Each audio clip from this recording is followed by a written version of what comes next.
అనంత్ కూడా కనిపిస్తున్నారు. చాలా కాన్ఫిడెంట్గా, చాలా హ్యాపీగా కూడా ఉన్నారు. మరి కాసేపట్లో మరి ఏమేం పెరగబోతున్నాయి, సామాన్యుడికి ఏవి అందుబాటులోకి రాబోతున్నాయి, ఏవి ఆకాశాన్ని అంటబోతున్నాయి, ఇంపోర్ట్ డ్యూటీ ఏమైనా తగ్గించే అవకాశం ఉందా, ఈ మధ్య ఈ గడిచిన కొన్ని నెలల్లో చర్చనీయాంశంగా మారిన బంగారం అలాగే వెండి ధరలు ఎలా ఉండబోతున్నాయి. ఇంపోర్ట్ డ్యూటీ 6% ఉంది. ఆ ఇంపోర్ట్ డ్యూటీ 6% నుంచి 4%కి ఏమైనా తగ్గించే అవకాశం ఉందా, ఏం జరగబోతుంది, దీనిపై మీ అభిప్రాయాలు ఏంటనేది కింద కామెంట్ రూపంలో తెలియపరచండి. అలాగే ఇటు రైల్వేస్కి అలాగే రోడ్వేస్కి వీటన్నిటికీ కూడా అర్బన్ ట్రాన్సిట్కి కూడా 8 to 10%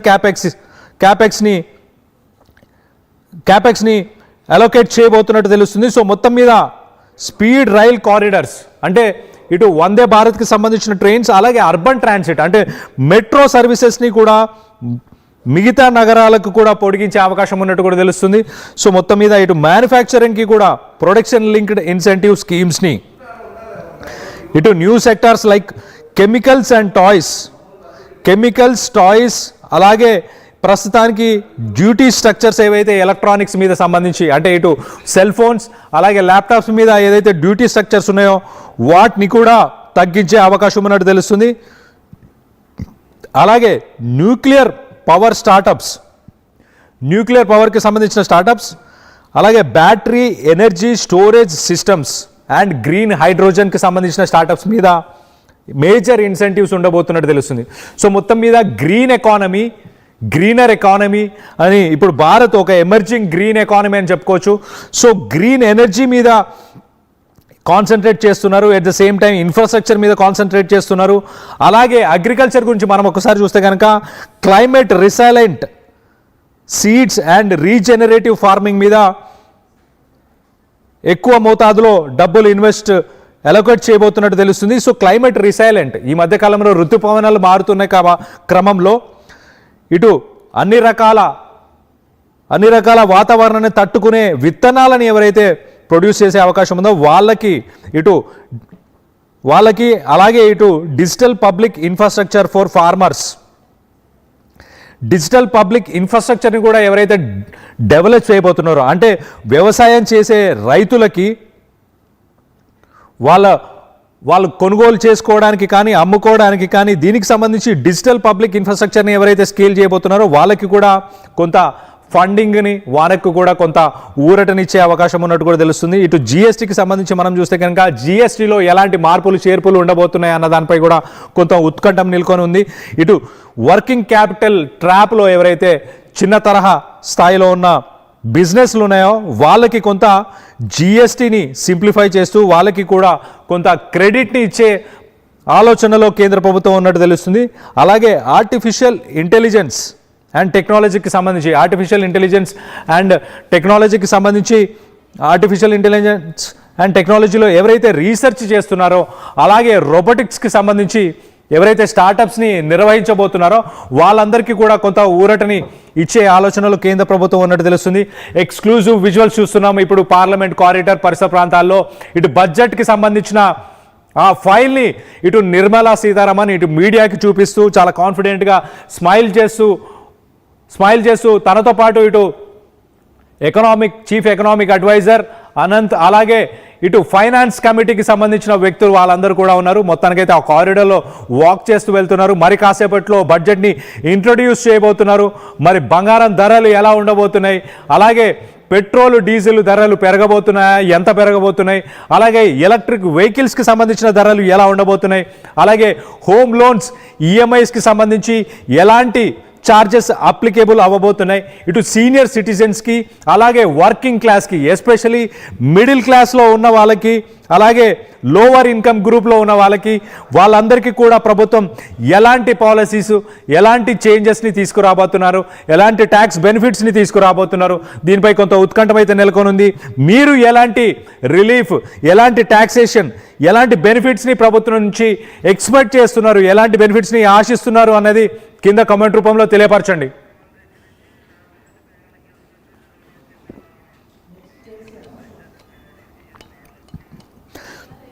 రైట్, మనం ఆర్టీవీ ఎక్స్క్లూజివ్ విజువల్స్లో చూడొచ్చు. ప్రస్తుతానికి ఇటు కర్తవ్య భవన్ నుంచి ఇటు రాష్ట్రపతిని కలవడానికి ఫైనాన్స్ మినిస్టర్ నిర్మలా సీతారామన్ వెళ్తుంది. మనం విజువల్స్లో చూడొచ్చు. ఒకసారి తన దగ్గరికి వెళ్ళి ఆమోదం తీసుకొని మరి బడ్జెట్ని మరి కాసేపట్లో పార్లమెంట్లో ఇంట్రడ్యూస్ చేయబోతున్నారు. మొత్తానికైతే ఆ కాన్వే వెళ్తున్న విజువల్స్ మనం చూడొచ్చు. ఇటు కర్తవ్య భవన్ నుంచి ఇటు రాష్ట్రపతి దగ్గరికి వెళ్తున్న విజువల్స్ని మనం చూడొచ్చు. మొత్తం మీద మరి కాసేపట్లో మరి బడ్జెట్ ఇంట్రడ్యూస్ చేయబోతున్నారు.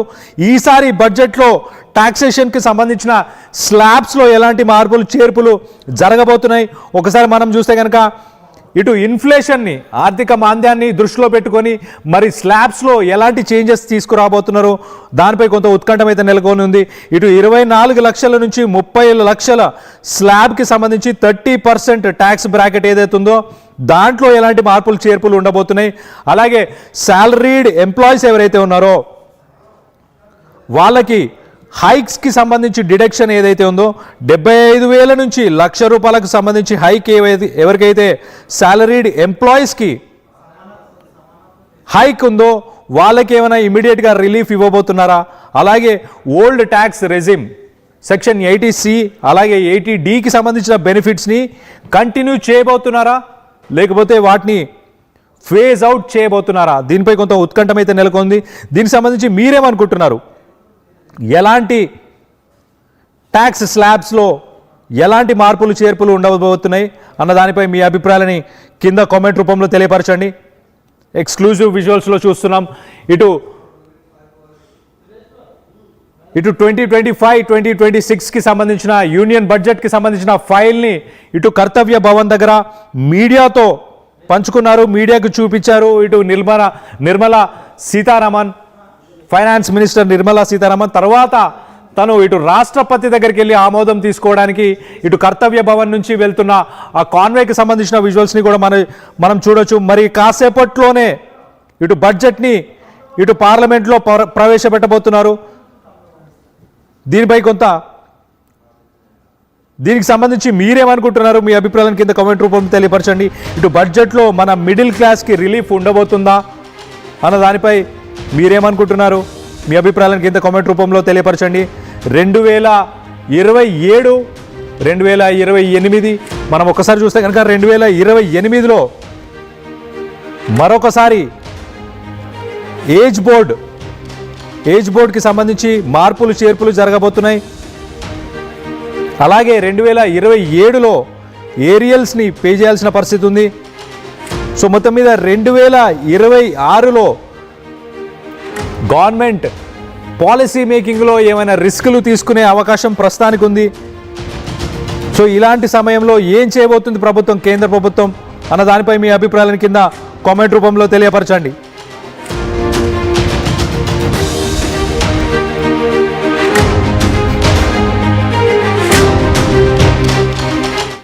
తెలంగాణలో అతిపెద్ద ఫ్యామిలీ షాపింగ్ మాల్ మాంగళ్య షాపింగ్ మాల్ ఇప్పుడు కర్మాన్ ఘాట్ లో సినీతార శ్రీలీల గారిచే ఫిబ్రవరి 6వ తేదీన మహా శుభారంభం. ప్రారంభోత్సవ ఆఫర్లు మిస్ కాకండి. మాంగళ్య shopping mall opposite collegium mall, Karman ghat. చిన్న చిన్న ఆనందాలు 35 ఏళ్లుగా నా జీవితంలో లేవు. 35 ఏళ్లుగా నేను డైపర్లలో బ్రతికాను.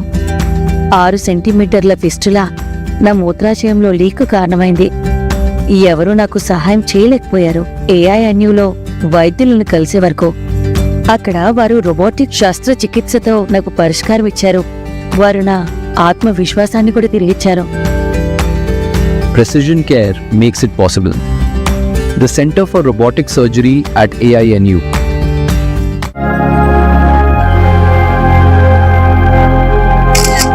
ఖుషి, ఫంక్షన్ కి టైం అవుతోంది, త్వరగా. వస్తున్నా అక్క.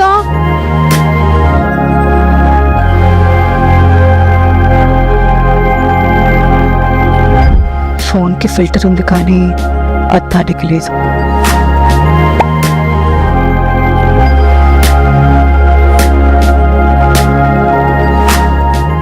ప్రతి సమస్యకు ఒక పరిష్కారం ఉంటుంది.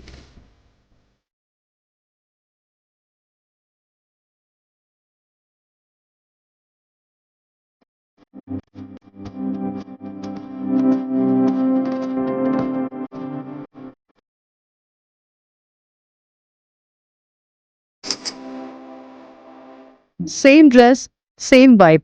But now, unfiltered confidence.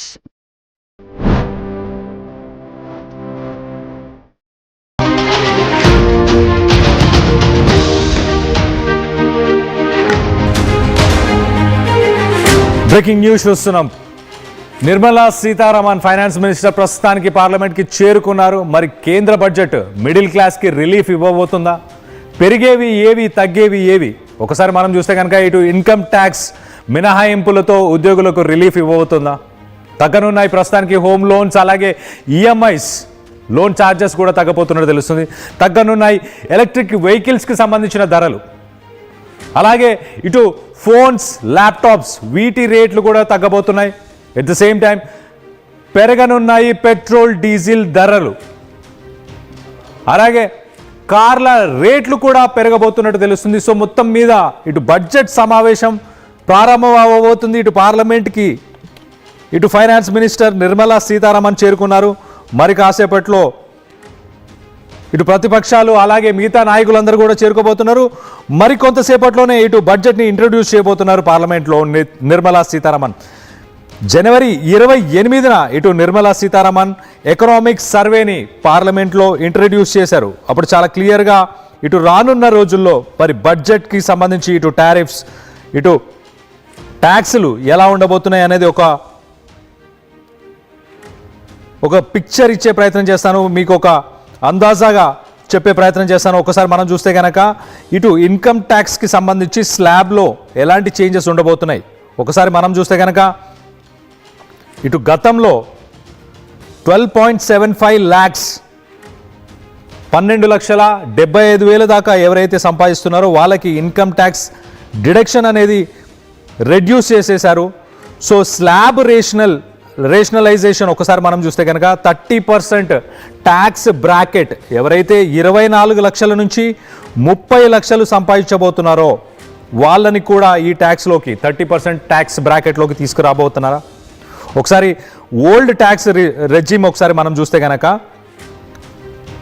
Old tax రెజిమ్ని అంటే సెక్షన్ 80C అలాగే 80Dలో బెనిఫిట్స్ ఏవైతే ఉన్నాయో వాటిని కంటిన్యూ చేయబోతున్నారా, లేకపోతే వాటికి ఎండ్ కార్డు వేయబోతున్నారా అన్న దానిపై కొంత ఉత్కంఠం అయితే నెలకొంది.